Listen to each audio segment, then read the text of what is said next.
Bonjour YouTube et bienvenue sur Chakra Concept pour une nouvelle vidéo. Désolé pour mardi, je n'ai pas eu le temps de faire une vidéo, de créer une vidéo, j'avais beaucoup trop de choses. Mais aujourd'hui on se retrouve pour une super vidéo qui sera hyper intéressante. Donc ça sera vraiment ma routine de préparation pour les entraînements bas du corps, pour le squat plus précisément. Donc ça sera intéressant pour vous de voir comment se déroule un échauffement. Là je peux déjà vous le dire, ça m'a pris 15 minutes depuis le vélo jusqu'à la première série de chauffe pour le squat. Donc vous voyez que ça prend peu de temps de bien s'échauffer. 15 minutes c'est pas grand chose. Je pense qu'on a tous la possibilité de mettre ces 15 minutes avant une séance pour ne pas se blesser. Donc comme vous le savez déjà, on va commencer avec du vélo. Je vais entraîner seulement le bas du corps aujourd'hui, donc seulement du vélo. Le rameur ce sera pour quand je fais le haut du corps ou plusieurs choses. Qu'est-ce que j'ai fait? J'ai dû faire 10 minutes, évidemment je vous mets pas 10 minutes, sinon c'est beaucoup trop long. Donc 10 minutes de vélo, et ensuite on pourra passer directement aux automassages. Donc c'était le sujet de ma dernière vidéo. Donc vous pourrez voir la mise en application pratique des automassages qui seront premièrement globaux et finalement plus précis pour aller cibler des muscles plus profonds et qui jouent un grand rôle lors du squat. Il y a beaucoup de muscles qui entrent en jeu dans le squat, donc il faudra agir sur beaucoup de muscles. Allez, on sort du vélo et c'est parti pour ces automassages. Oui, je voulais juste vous dire que j'ai accéléré la vidéo donc entre x4 et x8, donc c'est vraiment une avance rapide, sinon ça prend beaucoup moins de temps. Alors, on commence par des automassages au rouleau, comme je vous l'ai dit. On va masser le haut du dos. Pourquoi le haut du dos? Tout simplement parce que votre barre repose sur vos trapèzes et les trapèzes ont besoin aussi on doit avoir une action sur les trapèzes pour qu'ils soient prêts à l'action. Donc haut du dos à ne pas oublier. Ensuite j'ai fait le bas du dos, donc c'est là où toute la tension vient s'accumuler. Donc je vous conseille de passer beaucoup de temps sur ce bas du dos pour le renforcer. Sinon c'est la blessure assurée, et puis les blessures au bas du dos c'est jamais bon, hein. Alors après le bas du dos on passe aux fessiers. Donc j'ai les fessiers très tendus, fessiers ischio-jambiers très tendus. Donc je passe du temps là-dessus. Donc le fessier est grand, donc vous passez de l'intérieur à l'extérieur, intérieur, extérieur. Jouez avec les angles pour le rouleau. Donc voilà, le fessier, les ischio-jambiers. Donc là si vous mettez une jambe sur l'autre, ça fait plus de tension, plus de pression sur le rouleau. Si vous posez l'autre jambe à terre, ça vous fera moins de tension, de pression, pardon. Donc choisissez selon ce que vous pouvez supporter. Je vous rappelle pour les automassages, au début ça fait très mal, et plus vous en faites, plus votre muscle est tendu et moins vous aurez mal. Donc tout ça c'est bon à prendre. Donc je fais les mollets parce qu'ils ont une action sur la cheville, et la cheville aura une grande action au squat. Je fais les muscles, les extenseurs du tibia, les péronniers, etc. Enfin les muscles qui sont devant le tibia, devant la jambe. Ils sont pas souvent massés, ils sont souvent très tendus chez beaucoup de monde, surtout si vos chaussures ne sont pas adaptées à vos pieds.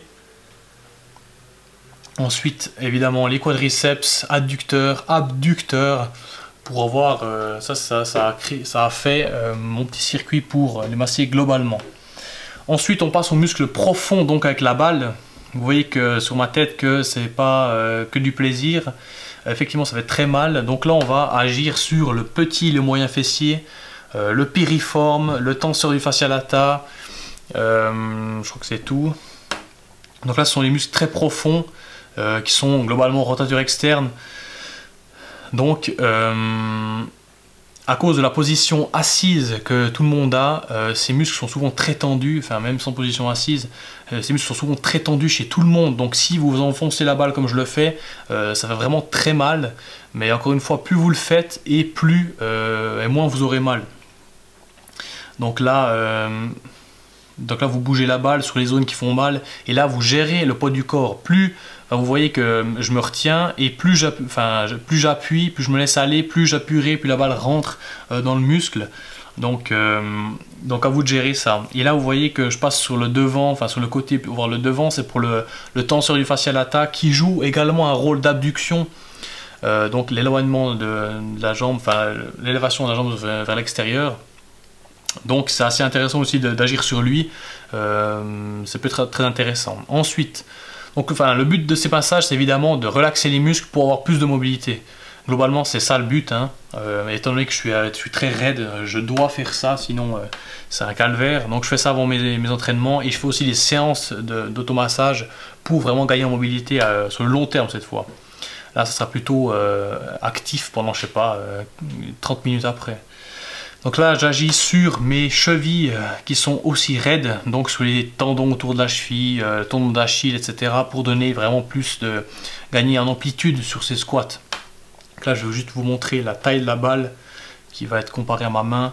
Donc c'est vraiment une petite balle, taille balle de tennis. D'ailleurs si vous n'avez pas de balle de massage, vous pouvez utiliser une balle de tennis, ça sera aussi très intéressant. Ensuite, après ces automassages, on va passer aux mobilisations articulaires. Donc la plupart d'entre elles, je ne sais pas si toutes, la plupart d'entre elles sont tirées de Becoming a Supple Leopard de Kelly Starrett. Donc ce livre est maintenant traduit en français. Je sais pas, j'avais fait un article là-dessus, donc je ne sais pas si vous l'avez vu. Donc c'est vraiment une bible pour tout ce qui est mobilisation articulaire, mobilité, flexibilité, souplesse, étirement. Qu'est-ce qu'il y a? Il y a vraiment beaucoup de choses. Bref, tout ça pour dire que ce livre est juste une mine d'informations. Vraiment, vous en apprenez toujours. Vous pouvez le lire, je pense, 25 fois. Vous apprendrez 25 fois quelque chose de très intéressant. Ensuite, donc, ouais, rien à voir. Ensuite, je passe aux mobilisations articulaires. Donc, le but là est d'ouvrir les hanches, de donner plus d'amplitude pour le mouvement. Donc là, j'utilise la bande élastique qui va me tirer vers l'extérieur, qui va agir sur les tendons autour de la hanche, qui vont permettre enfin c'est assez simple, qui vont permettre d'avoir plus d'amplitude pour le mouvement. Étant donné que je suis raide des hanches, raide des chevilles, raide de beaucoup de muscles, ça me fait vraiment du bien. Donc la deuxième mobilisation, je vais agir sur, encore une fois, l'ouverture de hanche, mais ça sera pour étendre un peu les adducteurs, donc les muscles qui sont à l'intérieur des cuisses, qui participent, enfin leur mouvement, leur action c'est de refermer les genoux les uns contre les autres. Donc ça c'est pour cela. Encore une fois, vous voyez que c'est presque une position de squat, ce que j'adopte avec ces élastiques. Donc la mobilisation est toute choisie pour ce type d'échauffement. Dernière mobilisation, ce sera pour les chevilles. Enfin, je bouge juste l'angle de la caméra. Dernière mobilisation sera pour les chevilles. Donc j'ai vu que j'ai des longs fémurs en fait. Évidemment, les longs fémurs demandent... Enfin, les genoux s'avancent beaucoup pour garder le buste le plus droit possible. Donc la cheville doit être assez mobile pour pouvoir faire ça. Malheureusement, ma cheville n'est pas mobile du tout. Et pire, encore pire que ça, ma cheville droite est plus mobile que la gauche. Donc mon genou droit avance plus que le gauche. Donc je vous laisse imaginer qu'au niveau de mes hanches, ça fait un petit twist. Ouais, je sais pas comment dire twist. Une petite rotation au niveau des hanches, ce qui est super mauvais. Donc si je fais pas attention, j'ai ce twist, j'ai cette rotation, pardon. Et puis ça a un impact sur mon bas du dos évidemment. Donc c'est vraiment quelque chose auquel il faut faire attention. Et si ça vous arrive, essayez de maîtriser de faire peut-être des squats à vide, beaucoup de squats à vide pour vraiment maîtriser cette amplitude de genoux et de cheville, qu'elle soit la même. Donc voilà pour ces mobilisations. On passe maintenant à la série d'échauffement en fait. Donc barre à vide. Et là, petite remarque, vous pouvez voir que sur mon bas du dos, que quand je descends, voilà, il y a une rotation de mon bassin qu'on appelle butt wink. Certaines personnes disent que ce n'est pas grave, c'est souvent signe de mauvaise mobilité évidemment. Certaines personnes disent que ce n'est pas grave, toutefois certaines personnes disent que ça l'est. Et moi je suis parmi les personnes qui pensent que c'est très mauvais pour le bas du dos d'avoir cette rotation. Donc ça crée des tensions dans le bas du dos et au niveau vertébral, au niveau des lombaires. Donc il faut vraiment que je fasse attention à ça. C'est pour ça que même si je voudrais, entre guillemets, ou je voulais aller plus bas que la parallèle, enfin, environ la parallèle comme je le fais, Je le fais pas parce que mon corps ne me l'autorise pas globalement en fait c'est un peu ça. Bref, voilà pour les squats.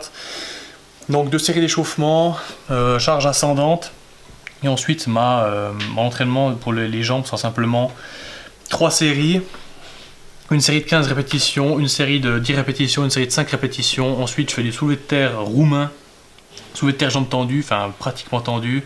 Ensuite des extensions mollets, et c'est tout pour la séance. Pour cette séance, j'ai déjà fait une séance pour les jambes il y a quelques jours, donc je sentais que forcer ne serait pas bon pour moi aujourd'hui. C'est pour ça que globalement je ne suis pas allé plus loin en fait. Donc voilà, je vous laisse avec la fin de ma séance en musique. J'espère que vous aurez apprécié cette vidéo. Si vous avez des commentaires sur qu'est-ce que je fais dans l'échauffement, des questions, etc., mettez-les en commentaire. Et évidemment, on se dit à dans quelques jours pour une autre vidéo ou un nouveau podcast. Ciao!